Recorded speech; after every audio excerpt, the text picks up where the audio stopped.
जी नमस्कार मित्रों। तो weekly current affairs for mains, जहां पर मेंस निबंध और एथिक्स के लिए काम के कुछ करंट अफेयर्स की मैं चर्चा करना चाहूँगा। शुरू करने से पहले कुछ डिस्क्लेमर। देखिए, नॉर्मली मेरे जो पावर पॉइंट होते हैं उसमें बहुत सब ग्राफिक्स, मल्टीमीडिया, मीम्स ये सब होता है, लेकिन यहाँ नहीं होगा क्योंकि ये मेंस रिलेटेड जो वीडियो हैं उसके अंदर पेज व्यू वैसे भी कम आते हैं, उसको देखने वाले लोग कम होते हैं। और दूसरा, जो मेंस की सच में तैयारी कर रहा है तो उसके अंदर वो मैच्योरिटी और इंटेलिजेंस होनी चाहिए कि बिना बहुत सब मीमबाजी और ग्राफिक्स के भी वो बातों को समझ सके, अप्रिशिएट कर सके। हो सकता है यहाँ जो मैं आपको बता रहा हूँ उसमें से सीधे प्रश्न ना मिले, पर फिर भी वो समंदर में उन बूंदों का काम करेगा जिससे आपको निबंध लिखना है।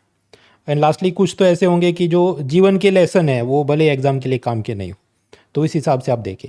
दूसरी बात, जो भी लोग आप मेंस की तैयारी कर रहे हैं तो मैं आपको कहना चाहूँगा, आप बॉयकॉट करो, बहिष्कार करो। किसका? डिजिटल नोट्स मेकिंग का। चाहे आईपैड पे बना रहे हो, लैपटॉप पे, जो सच में अभी जो 10 हफ्ते बाद मेंस होने वाली है वो लिखने वाले हो, तो आप A4 साइज़ के अनरूल्ड बिना लाइनों वाले पेपर में नोट्स बनाइए और उसको रिपोर्ट फाइल में टॉपिक के हिसाब से, पेपर के हिसाब से आप फाइल करते जाइए। तभी आपकी mains answer writing skill develop हो सकती है।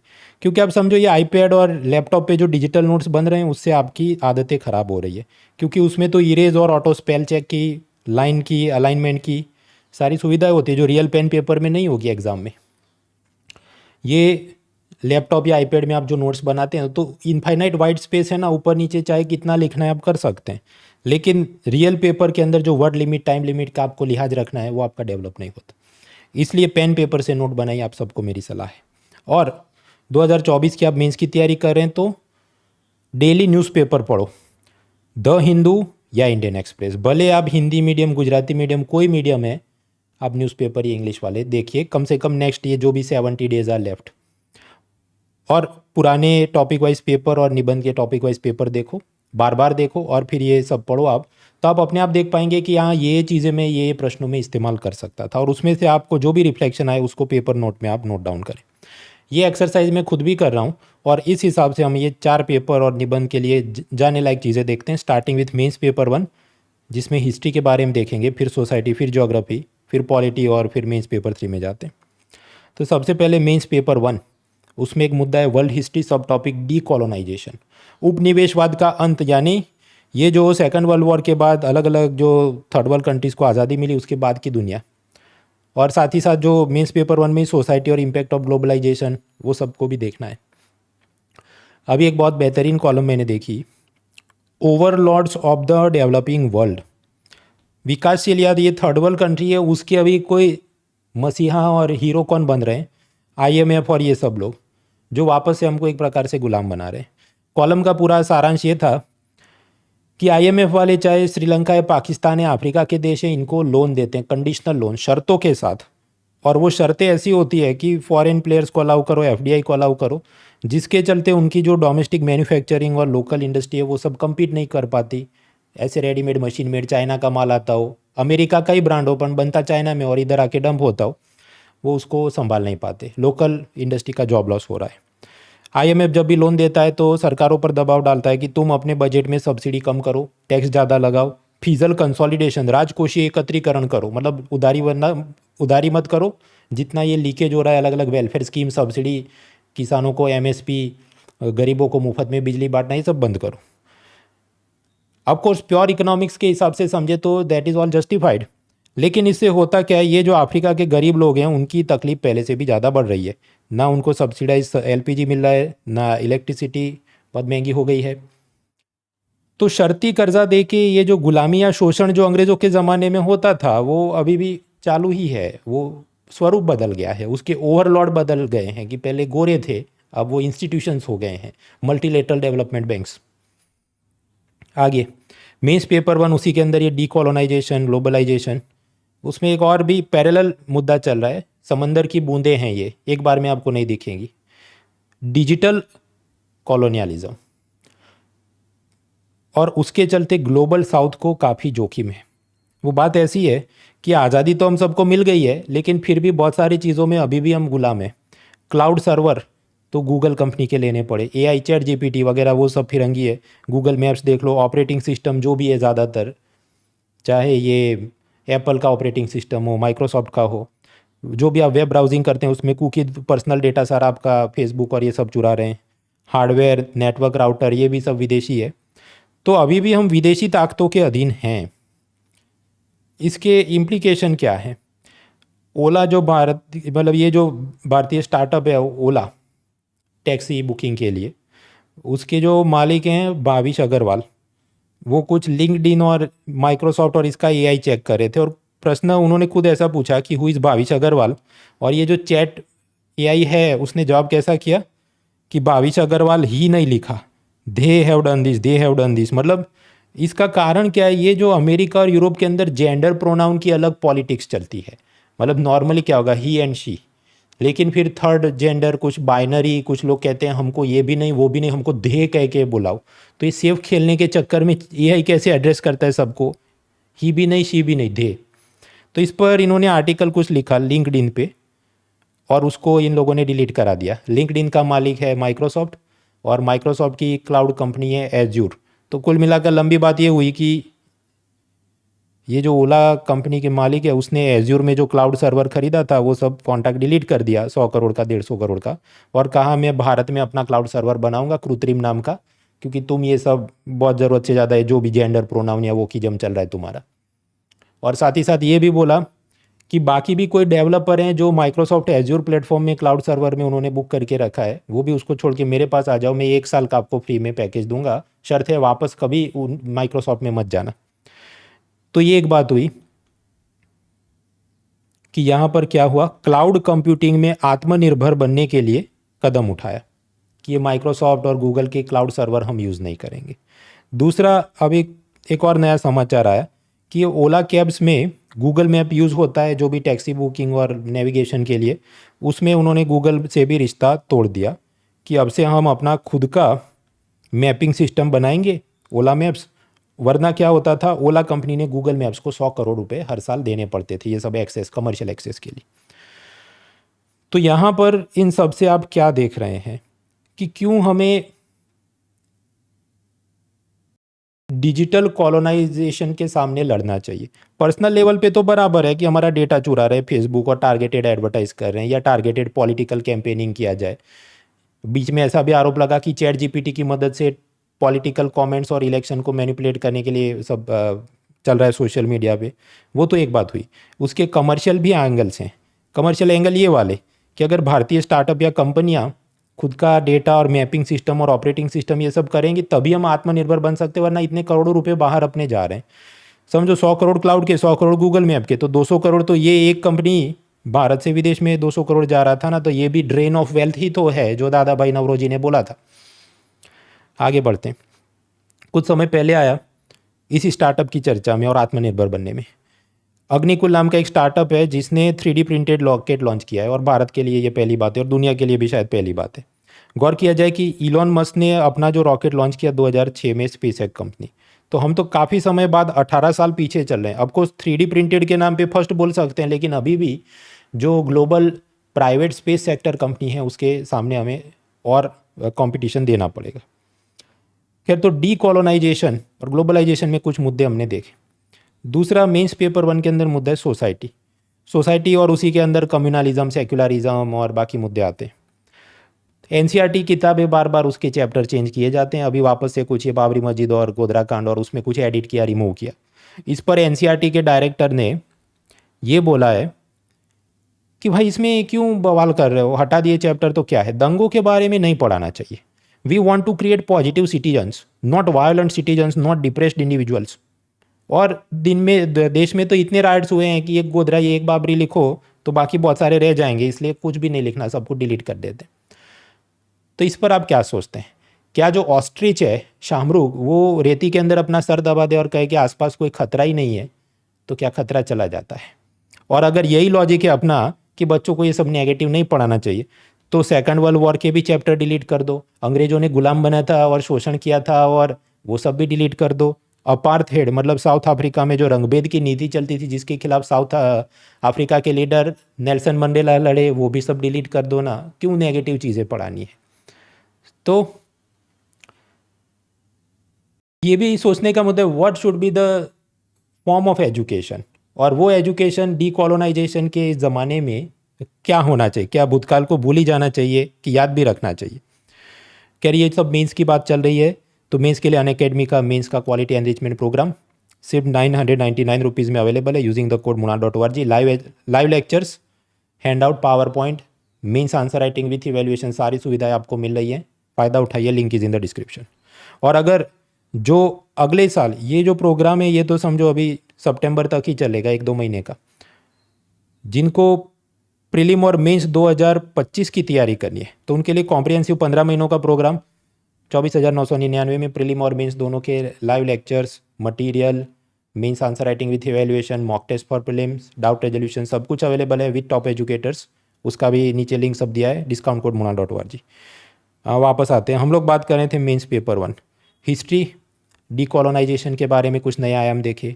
सोसाइटी के अंदर ये सब कम्युनलिज्म और राइट के चैप्टर ही डिलीट कर दो, बच्चों को डिप्रेस नहीं करना चाहिए, ये हमने देखा।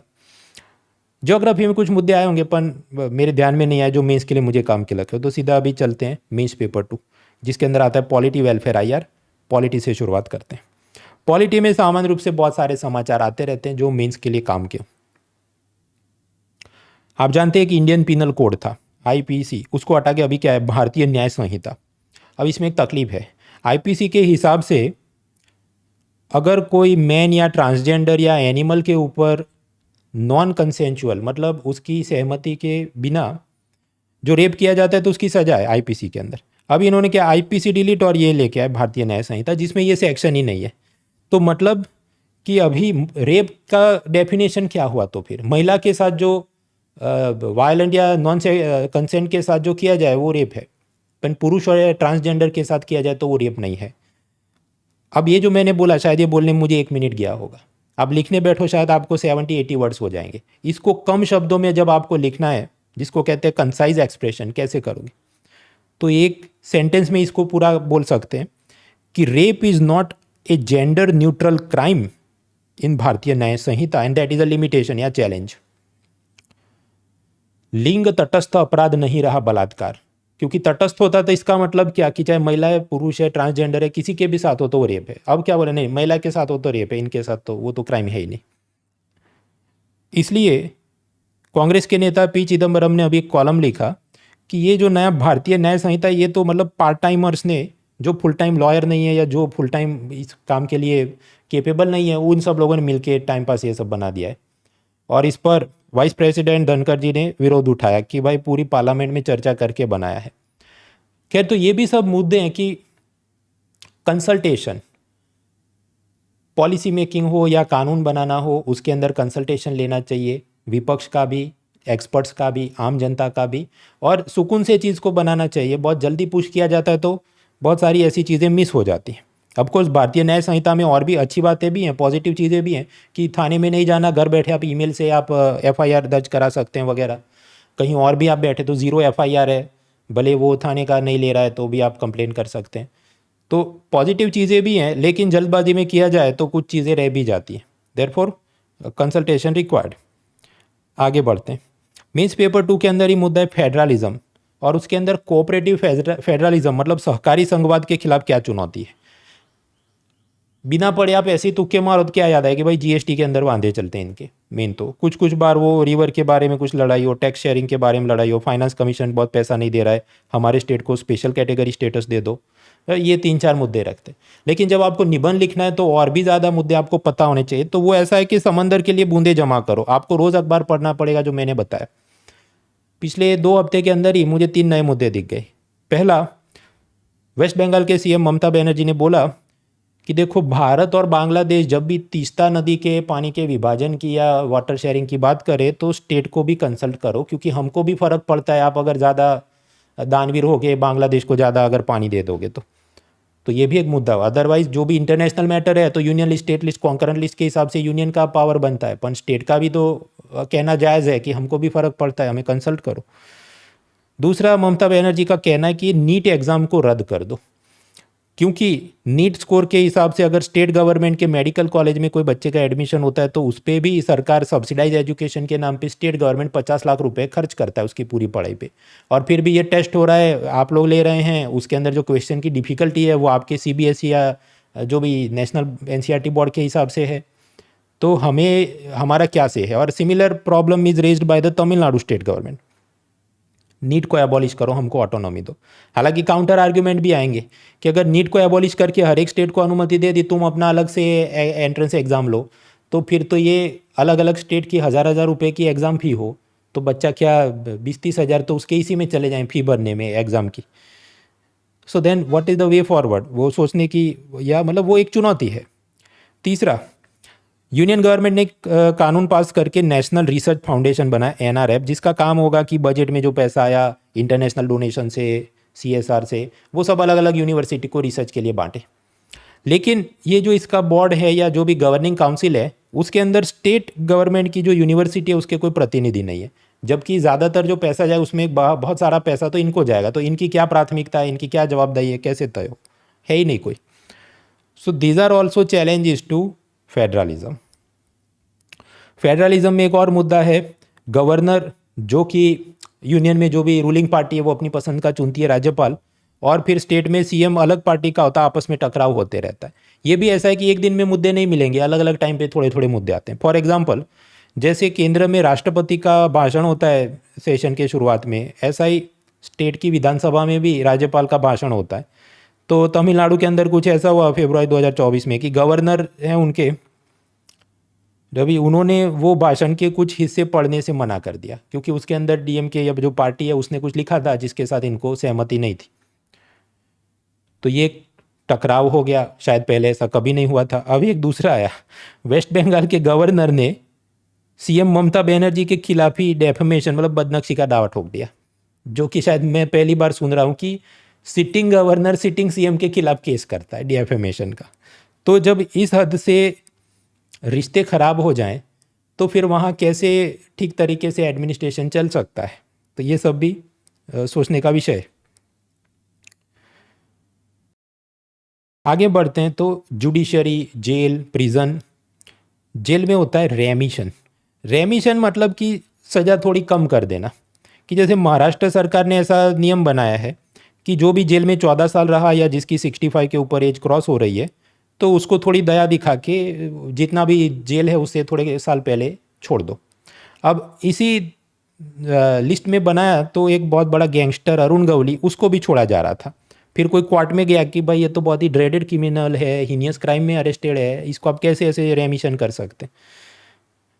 फिर हाई कोर्ट और सुप्रीम कोर्ट में मामला गया तो पता चला कि इसका एक मको का मतलब ऑर्गेनाइज क्राइम का महाराष्ट्र का कानून है, उसमें केस भी पेंडिंग है, तो इसको अचानक से आप छोड़ देंगे दूसरे केस के अंदर और फिर वो गवाहों को इन्फ्लुएंस करे, डराए, ये सब भी डेंजर है।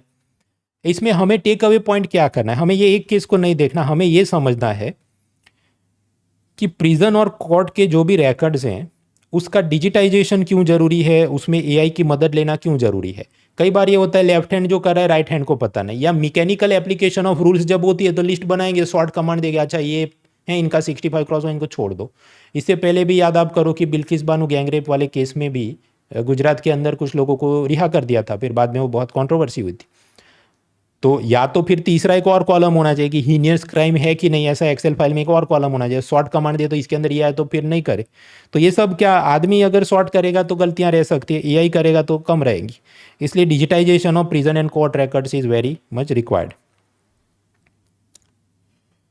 कैदियों की बात की, एक मूवी आई थी सुसाइड स्क्वाड, कि जिसके अंदर ये जितने भी बदमाश हैं जो भी सुपर मतलब कॉमिक बुक के जो सुपर विलन होते हैं उनकी गैंग बनाकर उनसे कुछ न्याय मतलब इंसाफ की लड़ाई करवाएंगे। ये सब करना, उसमें क्या वादे हो सकते हैं, इसका प्रैक्टिकल रियल लाइफ एग्जांपल हमको दिखता है रशिया में। रशिया ने यूक्रेन पे युद्ध छेड़ दिया, अब उसके लिए रशिया को सोल्जर कम पड़ रहे हैं, तो उन्होंने ये किया कि जो कन्विक्टेड फैलन थे, अपराधी जिनको जेल हुई, उनको भी सोल्जर बना दिया कि तुम भी जाके लड़ो, और अगर मतलब इतने साल की तुम करोगे उसमें सर्विस तो तुमको वक्त से पहले हम छोड़ देंगे। तो ऐसे जो कन्विक्ट थे जो यूक्रेन में जाके लड़े और फिर उनको वापस आया तो उनको जल्दी से रिहा कर दिया। अब ऐसे जो कन्विक्ट हैं वो सब रशिया के अंदर घूम रहे हैं, और जिधर देखो उधर मतलब उनकी ऑर्गेनाइज गैंग वापस जो रीएक्टिवेट हो गई, रेप करना, फिरौती मांगना, सब 2 नंबर के काम वापस शुरू हो गए। तो रशिया की पार्लियामेंट में कुछ कानून बनाने की बात चल रही है कि ऐसे जो कन्विक्ट हैं इसके ऊपर रिलीज़ ना किया जाए, या फिर उनके ऊपर ये इतने और सख्त होना चाहिए। इस पर मुझे गांधी जी याद आते हैं। गांधी जी हमेशा मानते थे साधन शुद्धि में, प्योरिटी ऑफ मीन्स। हमें आज़ादी चाहिए पर गुंडे बदमाशों की मदद से नहीं चाहिए। हमें अगर रशिया मतलब रशिया के पॉइंट ऑफ व्यू से सोचो कि यूक्रेन से हमें लड़ना है तो क्या अपराधियों की मदद से लड़ेंगे? तो फिर ये सब हैं, these are not pure means, ये साधन शुद्धि नहीं है, तो ये हमेशा इट विल बाइट बैक। अपराधियों की और इसी की सब बात करें, वापस भारत में आते हैं। मेघा पाटकर वो एक एक्टिविस्ट हैं, नए लोगों को शायद पता भी नहीं हो, वो नर्मदा डैम जब बन रहा था तो उसके विरोध में वो सब आंदोलन चलाती थी, तब फेमस थी। तो उन्होंने वो दिल्ली के एलजी के खिलाफ जो जब गुजरात के अंदर कोई लीडर होंगे तो कुछ बोला था और फिर मानहानि का दावा हुआ था। उसमें 23 साल बाद अभी मेघा पाटकर कन्विक्ट हुई, उसको 5 महीने की जेल और 10 लाख का जुर्माना लगा है। तब सोचो कि भारत में स्पीड ऑफ जस्टिस वो कितनी स्लो है कि 23 साल बाद ये महिला को अभी सज़ा मिली है, और जिसको डिफेम करना था, बदनक्शी करनी थी, उसके बारे में तो कुछ भी बोल दिया उस वक्त उल्टा सुल्टा। उसको न्याय लेते लेते अभी 23 साल हो गए। तो इसमें दैट इज़ वन एंगल कि जो डेफमेशन है, कई बार ये सब यूट्यूबर आजकल लफड़ा होता है, एक दूसरे को फिर नोटिस भेजते हैं, तो मैं यही सोचता हूँ तुम नोटिस भेजोगे इसका क्या होने वाला है। दूसरा केस आप देखें, अरुंधति रॉय, वो भी ऐसी ऑथर राइटर एक्टिविस्ट, उसके ऊपर भी कुछ भड़काऊ भाषण देने का मामला 2010 में था, जिसका अभी अब केस चालू होगा क्योंकि वो कॉलेज प्रोफेसर थी, उस हिसाब से दिल्ली एलजी जो होंगे चांसलर, उसकी परमिशन लेनी होगी या कुछ था। एग्जैक्ट मैटर में हम नहीं जाएंगे, यहाँ से सबक क्या लेना है या देखना क्या है कि स्लो स्पीड ऑफ जस्टिस एक चीज़, दूसरा today's poster boys and girls are tomorrow's पराया। पराया मतलब आउटकास्ट, ज्ञाति से जिसको बेदखल कर दिया जाए। एक ज़माना ऐसा था कि ये महिलाएं, इनके खिलाफ कुछ भी रूलिंग पार्टी एक्शन ले तो जितनी ऑपोजिशन पार्टी, चाहे कम्युनिस्ट वाली हो, कांग्रेस हो, वो सब एक होके मतलब इनके डिफेंस में आ जाते थे। लेकिन अभी ये जो नए नए केस चल रहे हैं, अगर आप फ्रीक्वेंसी ऑफ न्यूज़पेपर आर्टिकल्स या फ्रीक्वेंसी ऑफ मैटर, जो भी ऑपोजिशन पार्टी मुद्दे उठाए तो वो कौन से दूसरे मुद्दे उठाए, जैसे नीट का मामला है या जो भी अभी भगदड़ हुई हाथरस में, इनके बारे में कोई याद नहीं कर रहा है। ऐसा क्यों?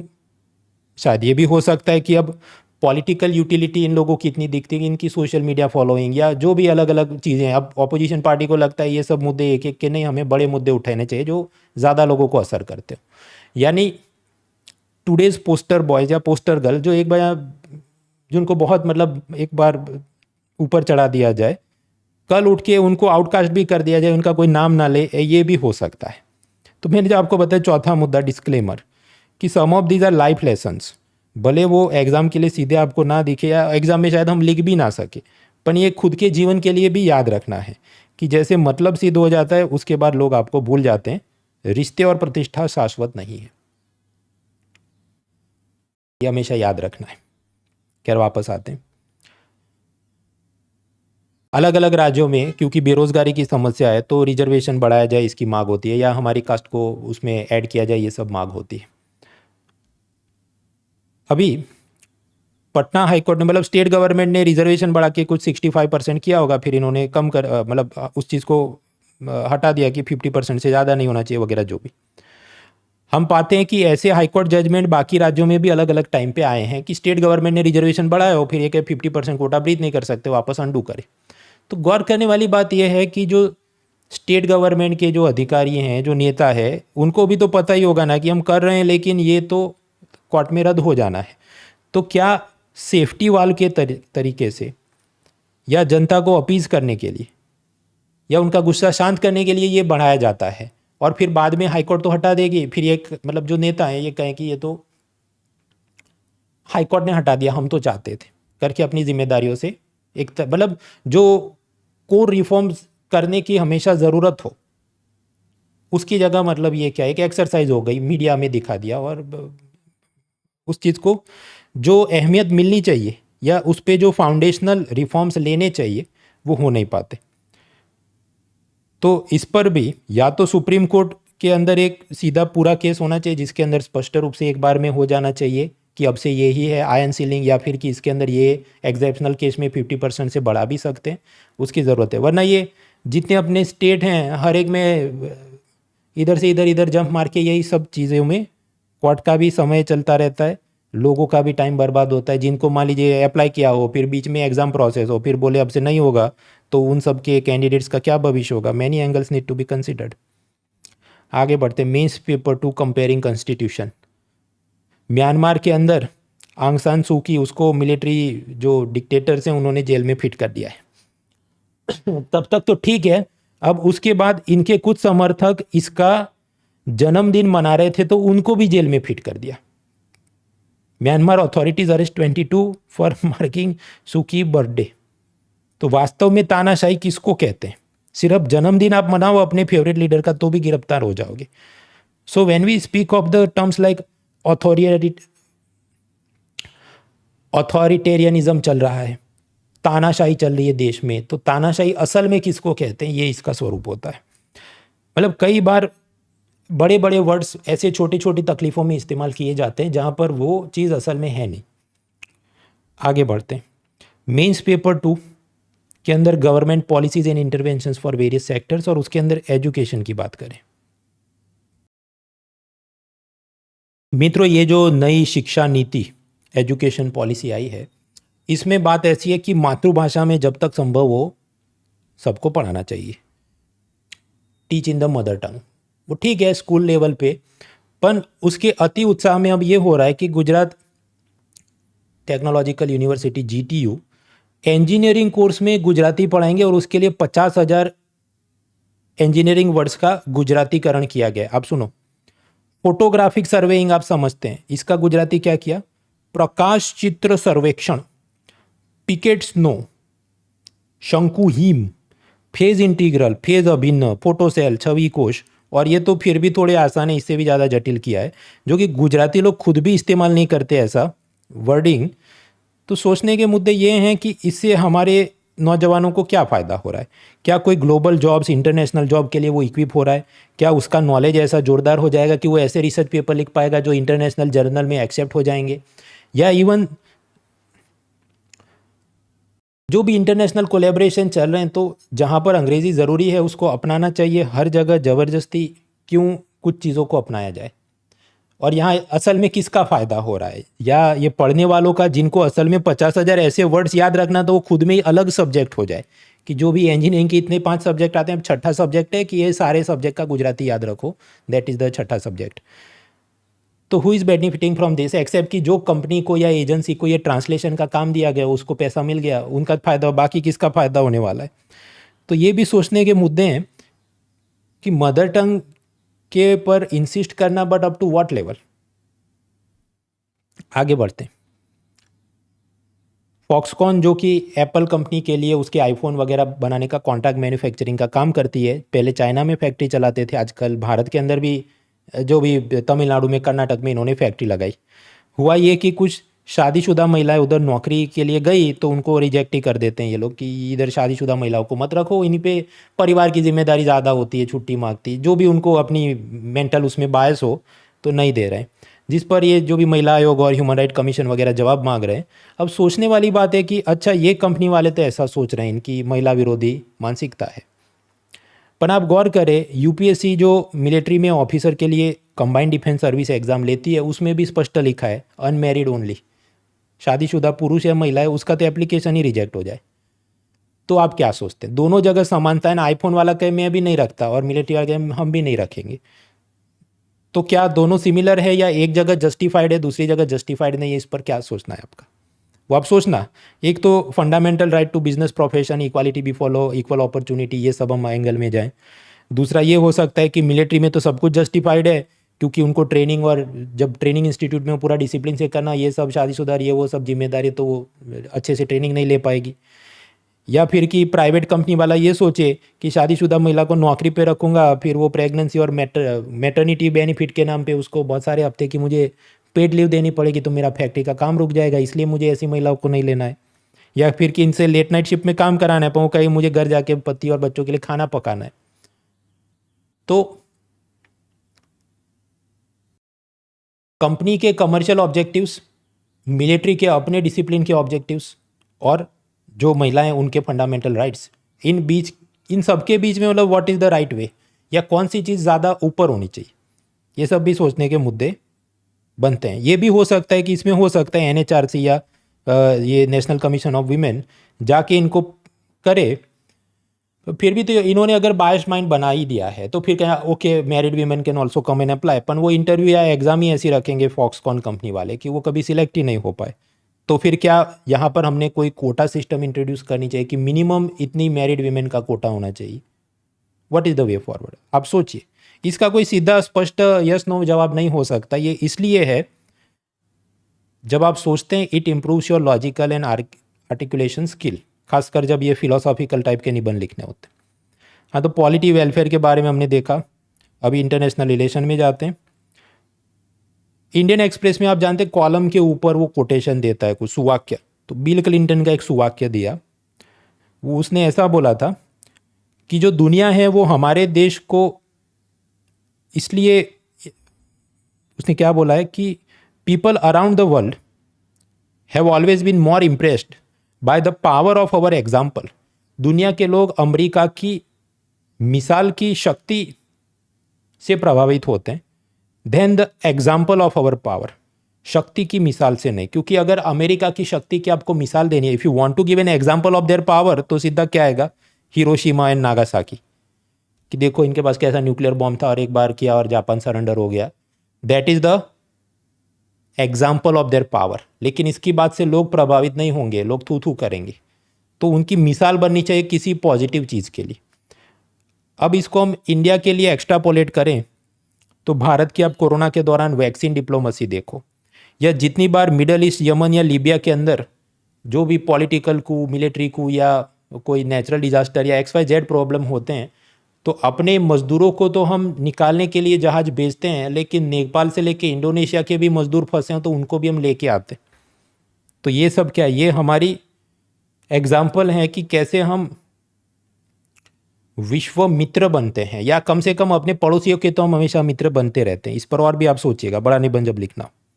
अब विश्व गुरु की बात करते हैं तो आप जानते हैं इंडिया में G20 की समिट लास्ट ईयर जो हुई, तो फिर उसमें हेल्थ मिनिस्टर का अलग कुछ सेमिनार हुआ था जिसमें तय हुआ कि ये वर्ल्ड हेल्थ ऑर्गेनाइजेशन के साथ मिलकर हम लोग global initiative on digital health मतलब GIDH लॉन्च करेंगे।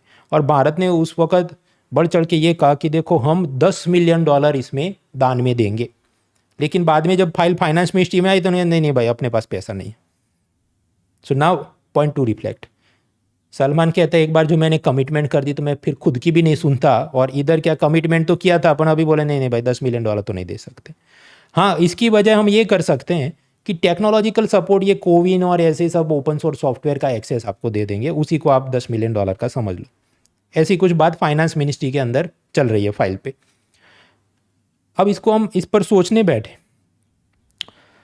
प्रथम विश्व के देश USA, फ्रांस, ब्रिटेन, ये सब लोग भी बढ़ चढ़ के कमिटमेंट करते हैं कि UNFCCC की ये जो भी क्योटो प्रोटोकॉल और पेरिस डील वगैरह में हम इतने लाख करोड़ डॉलर्स दे देंगे क्लाइमेट चेंज के लिए, पर देते कुछ नहीं है।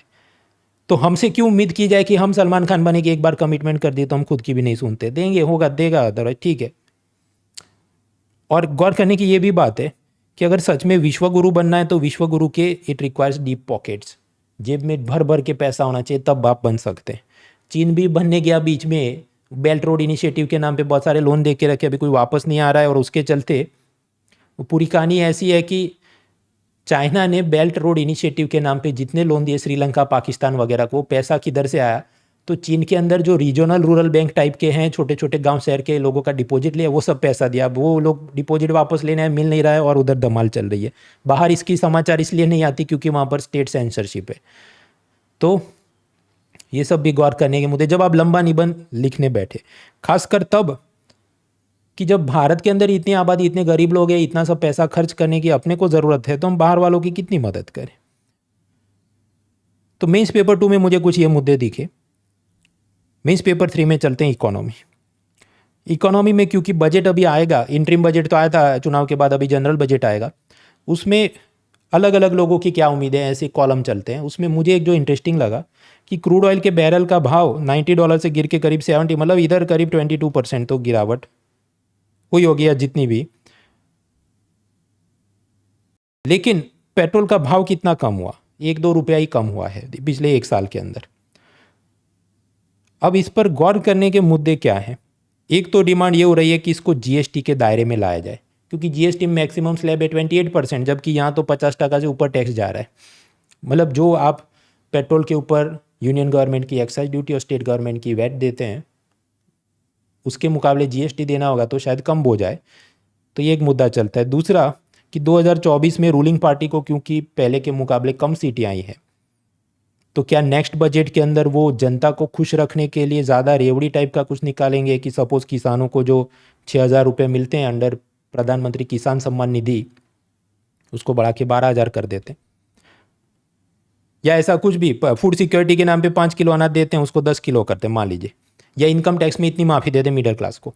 अगर ऐसा हुआ तो फिर क्या आपको लगता है कि जो पेट्रोल डीजल पे एक्साइज और कस्टम्स ड्यूटी लगती है उसको वो रिड्यूस कर पाएंगे? नहीं कर पाएंगे, क्योंकि बाकी भी मिलिट्री का पैसा देना है, गवर्नमेंट एम्प्लॉयज़ को सैलरी देनी है। So how to manage the public finance in this modern world, ये भी एक चुनौती है। और हर एक बात अपने आप में जायज़ है कि गरीबों को ज़्यादा पैसा मिलना चाहिए, उनको फ्री में ये वो चीज़ मिलनी चाहिए, क्योंकि मिनिमम वेजेस बढ़ नहीं रहे हैं और सैलरी तो लोगों की इतनी ज़्यादा तेज़ी से बढ़ नहीं रही, महंगाई बहुत तेज़ी से बढ़ रही है, तो कुछ तो मदद होनी चाहिए। बीच में अभी इंडियन एक्सप्रेस में कुछ रिपोर्ट चल रहा है कि क्रेडिट कार्ड का उपयोग बहुत ज़्यादा बढ़ गया है, जो पॉजिटिव चीज़ नहीं है, क्योंकि आप जानते हैं यूपीआई टेक्नोलॉजी है तो सीधा बैंक से आप पेमेंट कर सकते हैं, तो क्रेडिट कार्ड की ज़रूरत नहीं होनी चाहिए। फिर भी लोग क्रेडिट कार्ड क्यों यूज़ करें? इसका मतलब कि बैंक में उनके पैसे नहीं, तो उनको अभी उधारी में ये चीज़ें लेनी है और अगले महीने सैलरी आएगी तब मैं क्रेडिट कार्ड का बिल भरूंगा। So these are all showing problems. खैर, हम लोग बात क्या कर रहे थे? Mains paper 3 economy. और भी मुद्दे हैं जो हम आगे बात करेंगे। एनवायरनमेंट की कुछ बात करें एंड डिजास्टर मैनेजमेंट। पिछले साल कुछ निबंध पूछा था, maths is the music of reason, तर्क का संगीत है गणित। गणित से जो बात होती है मतलब एकदम तार्किक होती है, and I agree with that. चाहे आरबीआई का रेपो रेट है जिसकी मदद से लोन इतना महंगा होगा, उस हिसाब से डिमांड इतनी कम होगी, उस हिसाब से महंगाई इतनी कम होगी, समझ आता है। या जैसे ज्योग्राफी में टाइम जोन लॉन्जिट्यूड लैटिट्यूड का पूरा हिसाब है, ज्योग्राफी मतलब मैथमेटिक्स है वो। या हिस्ट्री के अंदर जो कार्बन डेटिंग से कोई जीवाश्म कितना पुराना है उसकी बात होती है, ये सब भी तो मैथ्स है और वो सब लॉजिक है, एंड आई एक्सेप्ट दैट। लेकिन साथ ही साथ आप ये भी गौर करो कि we can not use maths alone for decision making always. हमेशा कोई भी निर्णय लेना है तो गणितीय तर्क के हिसाब से आप लोगे तो ठीक नहीं होगा। For example, great Indian bustard नाम का जो पक्षी है, भारत में कुल मिलाकर करीब 140 ही ग्रेट इंडियन बस्टर्ड पक्षी बचे हैं और भारत ने उनके संरक्षण के लिए 56 करोड़ अभी अलॉट किए सरकार ने। तो 56 करोड़ और 1 करोड़ में कितने? 100 लाख होते हैं बराबर। और कितने पक्षी हैं? 140। हाँ, तो करो मैथ्स डिवीजन, ये करीब आएगा कि 40 लाख रुपए एक एक पक्षी के लिए सरकार खर्च कर रही है। इधर लोग भूखे मर रहे हैं, इधर लोग इतने गरीब हैं से लेके इतनी सारी समस्या है, तो आदमियों को देने को पैसा नहीं और पक्षियों को 40-40 लाख रुपए दिए जा रहे हैं। अगर आप मैथमेटिकल लॉजिक से बात करो तो फिर तो ये बात, इसका जजमेंट क्या आएगा कि भाई पक्षियों को नहीं बचाना चाहिए, हमने वो 40 लाख रुपए गरीबों पे खर्च करने चाहिए। और यही मैथमेटिकल लॉजिकल रीजनिंग आप और चलाओ तो ये चंद्रयान मंगलयान कुछ नहीं करना चाहिए, सब कुछ सिर्फ गरीबों के लिए करना चाहिए।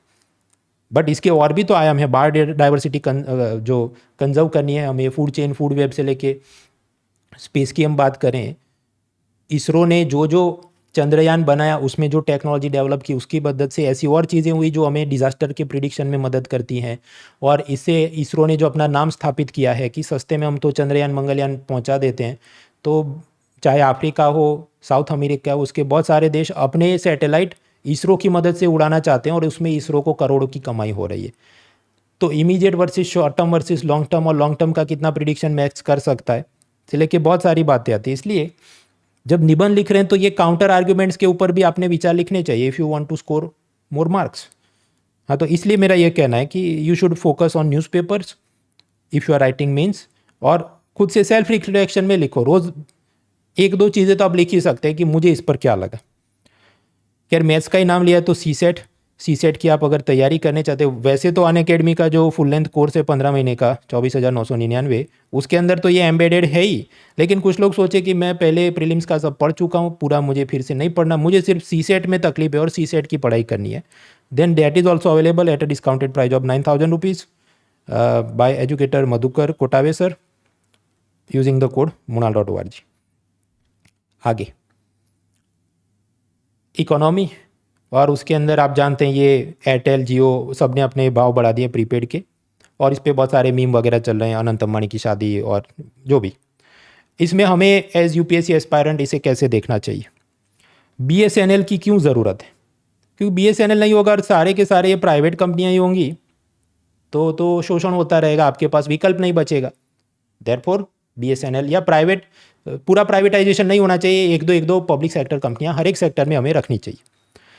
साथ ही साथ ये प्राइस हाइक भी जस्टिफाइड है अगर उनके पॉइंट ऑफ व्यू से सोचो, वोडाफोन या जियो या कोई भी, कि भाई हमको कंपनी चालू करनी थी तो शेयर होल्डर ने पैसा दिया था जब हमने आईपीओ लॉन्च किया था, उन शेयर होल्डर की भी उम्मीद होती है हमको डिविडेंड मिले, और वो डिविडेंड साल दर साल बढ़ना चाहिए इन्फ्लेशन के हिसाब से। तो उसके लिए हम अगर भाव बढ़ाते हैं तो ये कैसे गलत हुआ? मतलब कॉर्पोरेट एथिक्स के हिसाब से सोचो, कॉर्पोरेट गवर्नेंस के हिसाब से सोचो, कंपनी की जवाबदेही सबसे पहले किसके लिए? अपने शेयर होल्डर के प्रति। So then it is justified if you think purely from corporate governance and ethics point of view. दूसरा, ये सब कंपनियों ने 5G ऑक्शन में करोड़ों रुपए सरकार को दिए थे, तब जाके इनको स्पेक्ट्रम मिला और ये सब चला रहे हैं, तो वो सब पैसा भी तो रिकवर करना है। अगर आप ऐसा तर्क देंगे कि सरकार ने प्राइस कंट्रोल कर देना चाहिए, जैसे फार्मा कंपनियों के ऊपर है वो नप्पा नाम की संस्था, वो दवाइयों के दाम तय करे, इधर भी सरकार ने तय करें प्रीपेड का भाव क्या होना चाहिए। लेकिन आप सोचिए अगर हम ऐसा करेंगे तो फिर ये एफडीआई एफआईआई वाले जो भारत की कंपनियों में इन्वेस्ट करते हैं वो अचानक से भाग जाएंगे कि भाई इधर तो सोशलिज्म का सब चल रहा है, तो अपने कैपिटलिज्म को खतरा है, भागो इधर से, क्योंकि अच्छा डिविडेंड नहीं मिलेगा, ये कंपनियों का प्रॉफिट ऊपर नहीं होगा, तो हमें इन्वेस्टमेंट पे अप्रिसिएशन कैसे मिलेगा? दूसरा, अगर सरकार ने एक बार प्राइस कंट्रोल किया तो नेक्स्ट टाइम जब सरकार 5G का ऑक्शन करेगी ये सब कंपनियां नहीं आएंगी, या आएंगी तो फिर वो नीलामी में बहुत अच्छा पैसा ऑफर नहीं करेंगी सरकार को कि भाई तुम तो हमें प्रॉफिट भी नहीं कमाने देते। Then what will happen, it will create more problems for controlling fiscal deficit. Fiscal deficit कब होती है? सरकार की आमदनी कम है, खर्चे ज़्यादा हैं, उसको कम करना है तो ये सब स्पेक्ट्रम और माइनिंग का ऑक्शन करके पैसा लाना होगा। लेकिन अब कंपनियों पे अगर आप प्राइस कंट्रोल फिक्स करोगे कि तुम प्रीपेड महंगा नहीं बेच सकते, तो वो 5G ऑक्शन में क्यों पैसा देगा सरकार को? तो सरकार को फिजल डेफिसिट बढ़ जाएगी, और फिर उसके चलते दूसरी जगह पर सरकार ने they will have to cut the corners कि अभी एजुकेशन में कम पैसा देते हैं या हेल्थ केयर में कम पैसा देते हैं वगैरह वगैरह। आगे मीन्स पेपर 3 के अंदर मुद्दा डिजास्टर मैनेजमेंट। देखिए डिजास्टर मैनेजमेंट में कुछ तो मैनमेड डिजास्टर होते हैं, मानव सर्जित आपदाएं, कि रेलवे के एक्सीडेंट में लोग बहुत मर गए, या इंडस्ट्रियल फैक्ट्री, जैसे वो भोपाल के अंदर कौन सी वो केमिकल फैक्ट्री थी जिसके अंदर मिथाइल आइसोसाइनेट नाम का वो गैस लीक हो गया और उसके चलते लोग कितने सारे मर गए। तो ये सब तो मैनमेड डिजास्टर थे ना। उसका क्या कारण है? तो डेटा अलग अलग समय न्यूज़पेपर में आया, मैंने कलेक्ट किया। रेलवे के अंदर 18,000 से ज़्यादा असिस्टेंट लोको पायलट की वैकेंसी है। इसका मतलब क्या, जो भी है उसको ज़्यादा घंटे काम करना पड़ता है, उसको छुट्टियां कम मिलती है, तो फिर उसका ध्यान नहीं रहेगा तो एक्सीडेंट हो जाए। या जो इंडस्ट्रियल एक्सीडेंट होते हैं उसको रोकने के लिए क्या फैक्ट्री इंस्पेक्टर ने जाके बराबर चेकिंग करनी चाहिए। लेकिन डेटा द हिंदू में आया, महाराष्ट्र में 800 फैक्ट्रियों के सामने सिर्फ एक फैक्ट्री इंस्पेक्टर है, तो साल में वो सारी फैक्ट्री तो इंस्पेक्ट कर नहीं पाए, मैक्सिमम 20 करे तो भी बड़ी बात होगी। उसी तरह गुजरात के अंदर जितनी फैक्ट्रियाँ हैं उसमें से केवल 90% ही उसका फैक्ट्री का इंस्पेक्शन होता है। गुजरात में फैक्ट्री अगर 500-600 है उसके सामने एक ही इंस्पेक्टर है।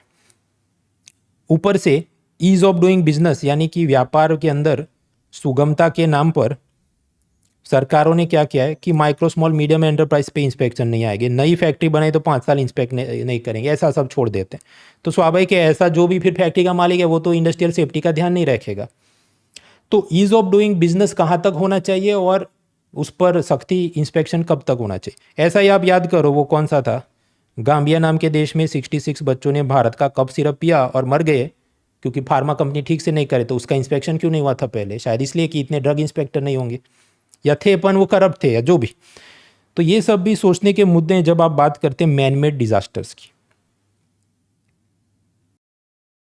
मेंस पेपर 3 के अंदर इकोनॉमिक सिस्टम में हम बात करें, कैपिटलिज्म है, सोशलिज्म है, मिक्स्ड इकोनॉमी है।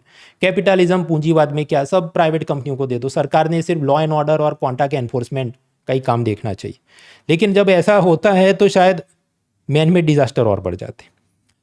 ये थोड़ा पुराना केस है पर जानने लायक है। गुजरात में सिटी बड़ौदा या वडोदरा, उसमें स्कूल के बच्चे बोट राइडिंग में गए। अब ये तालाब के अंदर कौन ऐसा कमर्शियल बोट राइडिंग करा सकता है, तो बड़ौदा म्यूनिसिपल कॉरपोरेशन ने पब्लिक प्राइवेट पार्टनरशिप के नाम पे एक प्राइवेट कंपनी को ठेका दिया था कि तुम ये बोट चलाना, इसमें इतना पैसा आएगा, इसमें इतना हमारा, इतना तुम्हारा। स्वाभाविक है, ऐसे जो ठेकेदार होते हैं हमेशा अपना प्रॉफिट मार्जिन बड़ा रखने के लिए बोट का रिपेयर मेंटेनेंस सब नहीं किया होगा, या ज़रूरत से ज़्यादा बच्चों को बिठा दिया, ओवरलोड कर दिया बोट को, डूब गए, 12 बच्चे का मृत्यु हो गया। तो ये सब के अंदर भी सोचने की बात ये है कि पब्लिक प्राइवेट पार्टनरशिप के नाम पे या कैपिटलिज्म के नाम पे कितना हम प्राइवेट सेक्टर के ऊपर भरोसा रख सकते हैं। अभी आप जानते हैं दिल्ली के अंदर एयरपोर्ट का ये जो पिलर था वो गिर गया और एक ड्राइवर का देहांत हो गया। 2022 में गुजरात में मोरबी शहर में नदी के ऊपर ये पेडेस्ट्रियन ब्रिज था जिसका ठीक से रिपेयर मरम्मत नहीं हुआ था, इस पे लोग जा रहे थे, टूट गया, 135 लोग मर गए। क्योंकि प्राइवेट कंपनियों को जब भी ठेका दिया जाता है तो वो रिपेयर मेंटेनेंस के अंदर हमेशा क्या करें, they try to cut the corners कि अपना प्रॉफिट मार्जिन बढ़ा कैसे रहे। और शायद सरकार खुद भी करे तो भी सरकार का जो PWD department, public works department, उसके अंदर भी करप्ट इंजीनियर हो तो वो सीमेंट कम रेती ज़्यादा मिलाए। तो इंस्पेक्शन की सख्ती तो होनी चाहिए। ये जो बड़ौदा का मैंने आपको केस बताया कि बोट डूब गया और उसके बाद काफ़ी हाहाकार मच गया था, थू थू हो गई सरकार की। तो अब मेंस पेपर फॉर एथिक्स का मुद्दा देखो कि अब सरकार ने क्या निर्णय लिया है। गुजरात राज्य सरकार ने ये बोला कि अब से 12 साल से कम उम्र के बच्चे बोट राइडिंग में जाएं तो स्कूल के प्रिंसिपल ने कमिश्नर ऑफ पुलिस की मंजूरी या चिट्ठी लिखवानी होगी। इस पर गौर करने के 2-3 मुद्दे ये हैं कि क्या कमिश्नर ऑफ पुलिस का ये जिम्मेदारी होना चाहिए या उसका ये काम होना चाहिए। कोई भी सिटी का कमिश्नर है, उसका जो भी मान लो 2-3 लाख सरकार पगार दे रही है, वो किस बात का दे रही है, उसको बड़े बड़े चीज़ों को ख़त्म करना है, ऑर्गेनाइज क्राइम है, बूटलेगिंग है, नारकोटिक्स है, माफिया है। वो करेगा कि ये एक एक स्कूल प्रिंसिपल है, अच्छा बोट राइड करवानी है आपको, हाँ मैं चिट्ठी लिख लेता हूँ, मैं जाके देख लेता हूँ। और अगर वो करेगा भी तो क्या होगा, अपने कांस्टेबल से ही साइन करवा देगा या बिना चेक करे कर ले, because he would be over burden with many other responsibilities. तो ये क्या efficient use of man power है। और दूसरा, क्या स्टेट गवर्नमेंट को डिस्ट्रिक्ट एजुकेशन ऑफिसर, म्यूनिसिपल जो असिस्टेंट म्यूनिसिपल कमिश्नर और नीचे जो महकमा होता है उस पर भरोसा ही नहीं रहा कि हर एक काम या तो DCP या DM से करवाना है। अगर ऐसा है तो फिर ये नीचे के स्टाफ को सैलरी किस बात की मिल रही है। तो गौर इस पे इसलिए करना है कि जब आप एथिक्स की केस स्टडी में जवाब लिखो तो कई बार ये होता है क्या हर एक के अंदर, हाँ DM को ये जिम्मेदारी दे देनी चाहिए, IPS को ये जिम्मेदारी दे देनी चाहिए, तो हर छोटी चीज़ अगर वो देखेगा तो बाकी लोग क्या करेंगे। So think and reflect on that. खैर यही सब गवर्नेंस की बात है, तो उसमें पॉलिटिशियंस, मिनिस्टर्स, ब्यूरोक्रेट्स क्या सोचते हैं ऐसी केस स्टडीज़ के बारे में, ऐसे निबंध के बारे में, वो सब चर्चा के लिए अनअकैडमी की तरफ से UPSC समिट होने वाला है, जहाँ पर minister Shri Nitin Gadkari ji, x IPS officer के अन्नामलाई जी और बाकी भी बड़े बड़े लोग आने वाले हैं। 20 और 21 तारीख को ये समिट होगी, ऑनलाइन आप पार्टिसिपेट कर सकते हैं, link is in the description, और ये फ्री है। इसमें आप बैठिए, सुनिए, आपको बहुत सारे मुद्दे मिलेंगे जो आपको ये मेंस निबंध इंटरव्यू में काम लगे। और बाकी मैंने आपको बताया 15 महीने का 2025 की आप प्रीलिम मेंस की तैयारी कर रहे हैं, कॉम्प्रिहेंसिव तैयारी कर रहे हैं, तो उसके लिए हमारी बैचेस चल रही हैं with the discount code munal.org। आपके लिए असाइनमेंट क्या है, जो लोग सच में मेंस 2024 दे रहे हैं तो अगले जो भी 70 डेज आर लेफ्ट, पुराने टॉपिक वाइज पेपर और निबंध के पेपर देखो, फ्री डाउनलोड लिंक नीचे है। डेली न्यूज़पेपर पढ़ो, द हिंदू या इंडियन एक्सप्रेस, भले हिंदी मीडियम या कोई भी है, क्योंकि ये जो मैंने आपको समाचार बताए हिंदी गुजराती समाचार में कुछ आता नहीं। और फिर उसमें से जो आपको ठीक लगे आप कुछ पेपर में लिखो खुद से कि मुझे ये लगा जो मैं ये पेपर 1, 2, 3, 4 में कहीं यूज़ करूँ। iPad पे मत लिखो, कागज़ पे लिखो, अनरूल्ड पेपर होना चाहिए। और न्यूज़पेपर भी, ई पेपर आता है, डिजिटल पेपर आता है, लेकिन अगर आप अफोर्ड कर सकते हैं तो मैं तो कहूँगा कि आप कागज़ वाला पेपर खरीद के पढ़ो, क्योंकि पीडीएफ में क्या होता है हमेशा आप जल्दी जल्दी स्क्रॉल करके आप देख लिया ऐसे ऐसे, हाँ, फिर आप उसको रूमिनेट नहीं कर सकते। जुगाली जो करता है खाने के बाद फिर वापस उसको करे, तो हो सके तो पेपर प्रिंटेड आप खरीद के पढ़ो और फिर पेपर के अंदर उसके नोट्स लिखो, आपको जो काम की चीज़ लगे। खैर मिलते रहेंगे वापस भी, चैनल को लाइक शेयर सब्सक्राइब करें। Let's crack it.